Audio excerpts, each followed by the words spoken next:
Alright, everybody. So, from the very brief descriptions I've been giving you and kind of going over some champions that are very good, let's go ahead and apply what we've learned.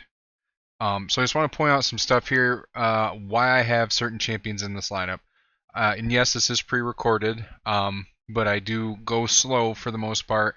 In about the middle of the video, I'm going to speed her up till the end, maybe just cut to the end, and show you how much damage we've done. But as you can see, I have Nekmothar in my lead to give that speed aura. I got Molly in here for taunt and a resurrection and a turn meter boost. I have Duchess in here for perfect veil, for damage reduction for the team, for resurrection and some healing. I have Ugo in here for the cleanse, the healing, the block buffs, and the decreased defense. I have Royal Guard in here for the slams and to apply decreased speed because this is the one that's at about 300 accuracy. And I have Ninja in here for damage.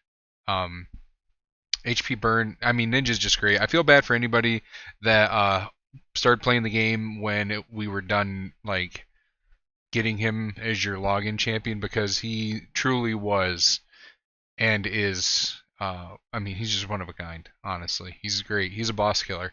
So let's just start going over it here. Okay, and here we go. So we're going to open up the team setup. I don't have any special prefabs or anything because we're going to manual this. I'm just showing you the stats here. Everybody's speed, their accuracy, their resistances. Molly doesn't have really any resistance, but she has a very good amount of accuracy. Ugo's got good accuracy. Actually, okay, so it's 256 accuracy for this Royal Guard. So here we go. Let's start her off.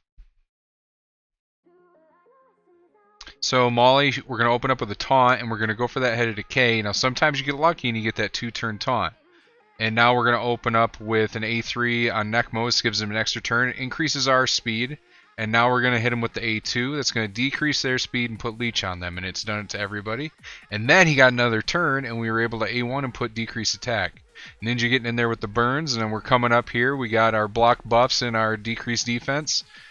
And as you can see, we put that up there for that had a blight because he's going to put up that poison cloud, and that's going to be a real pain in the ass for us. Molly just A2s and taunts until somebody dies. Now boom, see, no poison cloud, so we're not getting screwed over.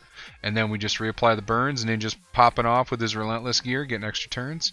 Nekmothar A1 and we don't use the heal, we don't need it, but let's go ahead, attack him, get that out of the way. We'll get the proc out of the way for that vengeance. The vengeance buff there, and what we're looking at is the vengeance. You know, it'll give him a block debuffs, and I can't remember what the other one was. Oh, reflect damage, but he wasn't able to get it because of the block buffs. And Nekmothar's popping off. Duchess is doing her thing, just A1. Yep, we cleansed because we didn't want to use that taunt there. Yep, so right now we're going to re-taunt with Molly, and boom, right there. I love Molly because she got the 2-turn taunt off on that head. Ninja doing what he do, and as you see, he got the taunt off Ninja, but that's fine, we don't care. But when he went to go put up his Ally Protect and his reflect damage, the Head of Suffering, he wasn't able to do it because, there you go, right here, boom, block buffs. I love Ugo. I have 3. One for each key. Because she is going to be a mainstay in my teams. I don't think there's a rotation where you don't bring her in. There's always a way to get around the cleansing head and head of mischief and all that, and head of terror. Or head of suffer. I can't even remember. Torment. Head of torment. So we're just A1 in here. Ugo's going to A1. Little leech ability there. As you see this red mark here on our health bars, this is because our health is being decreased per the damage that we're dealing. Boom, big slams there. Royal Guard filled himself all the way back up. Are we going to taunt? No, we're going to wait on the taunt because there's one more turn up here left on the taunt on the Head of Decay. So we have that in our back pocket for when we come back around because he for sure will probably have his... Yep, so boom, he already took his turn. And he's going to cleanse with this right here, this A2. But we have Molly here, and she'll do her own A2. Kind of rambling a little bit. Boom, proc that off. We lived because of the decreased attack from Nekmothar. Here we go, we're going to taunt. Boom, got a 1 turn off of it. We'll take it. Now we're looking kind of scary, right? We're almost all dead. Yeah, I think we're fine. So boom, we do a little healing cleanse. Ninja does a little slappy slap. We're going to increase everybody's speed. We're going to decrease their speed, put some more leech, heal a bit. Ooh, another turn. And yeah, let's just go ahead and we'll start getting rid of this Head of Wrath. And now I'm going to cut out of the video. I've gone over everything that we've done so far and what you want to do in order, because you really need to pay attention to the abilities of the Hydra heads. You know, you need to know when Poison Cloud's up on the Head of Blight. You need to know when this guy is about to take his 2 turns where he taunts and then puts Ally Protect up and Reflect Damage and Pain Link and all that for this head. The Head of Wrath, really make sure you land this decrease attack and block buffs on him, because he will get strong and he'll just randomly one-shot your team, okay? And that's just for these heads. Really, all I can say about the Head of Decay over here, make sure, boom, keep that, another 2 turn. Keep this cocksucker taunted, because he will be the bane of your existence. As you can see, this is like a 28-minute video, but we're going to do probably quadruple speed and get through this, and I'll stop it when we get to any important parts in this, or we'll just get to the end, but we'll figure it out when we get there, okay? Here we go.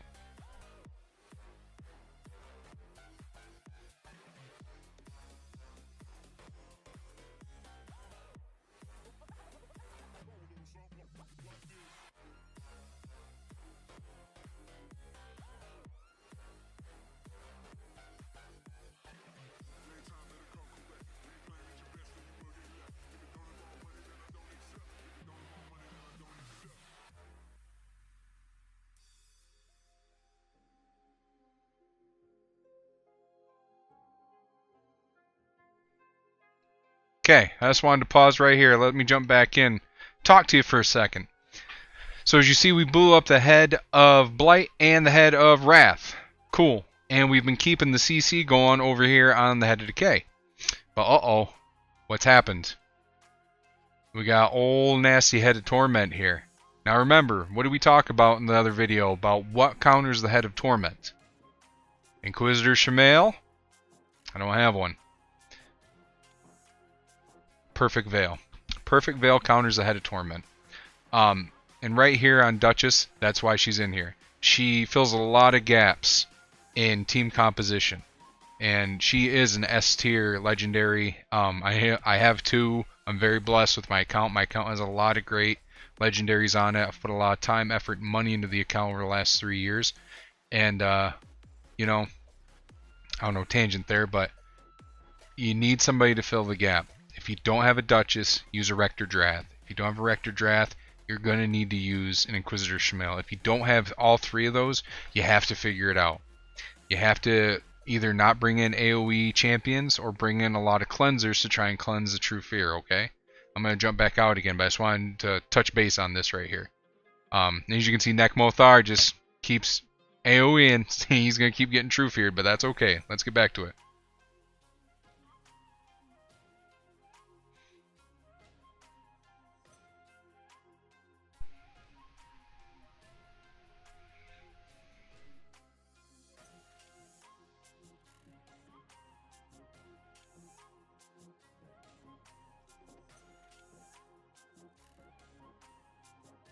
Pause. Jumping back in. Hi there again.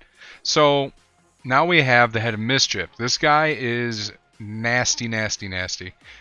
He will steal the buffs from the person with the most buffs, and then he'll do a buff spread his next turn and make, like, so say he steals buffs off a guy and then everything's only got like 1 turn. It doesn't matter. He's going to make them all 2 turns and he's going to give them to everybody else, because this guy does not give a shit. He is, other than the Head of Decay, the Head of Mischief is a bastard. Like number 1 or 2, they're fighting for those 2 spots. And you really have to keep him under control. But you see I paused on our girl Ugo here. She gets to take a turn before he does, and her A2's up. Now what's that do? Block buffs, decrease defense. And that's what she's going to do to this guy, and that's how you control this cocksucker. You can keep him under control for years. It doesn't matter. If the Head of Decay is not up to cleanse this debuff, it's going to stay on this guy. Every once in a while, if you're running refresh gear or something, or one of the masteries procs to lower the cooldown, and you get out of sync a little bit, that's fine. Be patient, wait for the buffs to fall off, brace your team, smack this guy with the decreased defense and the block buffs. Okay. Now remember, Ugo's not the only one that does this. You can use Gerptuk. You can use Tahanarok. She's amazing. If I had Tahanarok, I'd probably bring her in for this, maybe. No, actually, I'd still use Ugo. Ugo has decreased defense. I think Tahanarok does too, but whatever. Somebody else. You can use Norog from Skinwalkers. He doesn't see really any play, but he's great because he has block buffs. And if the cooldowns aren't what you want for like the block buff champions, if you increase their speed, that can really make up for not having the cooldowns down to like a 3-turn cooldown or 4-turn cooldown for the block buffs. You see what I'm saying? If you make them fast enough, they lap enough that they will take enough turns that they'll come back in time anyways. So let's jump back into it here. I'll disappear again.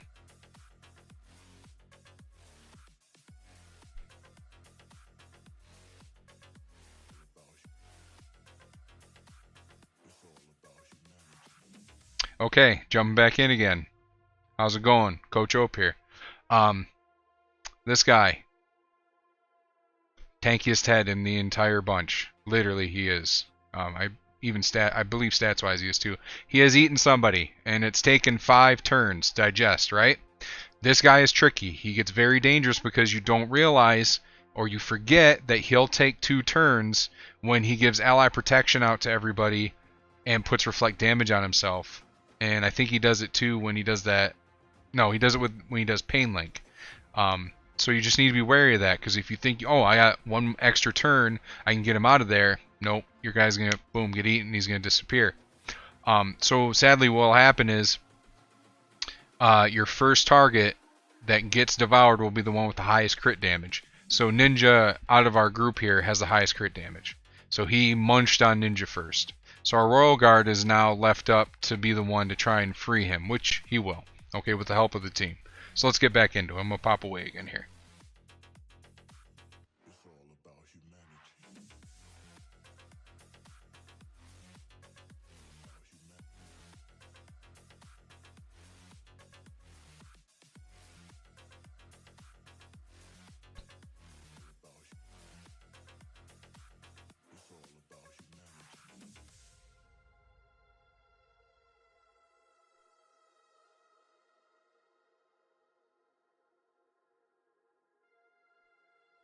Okay.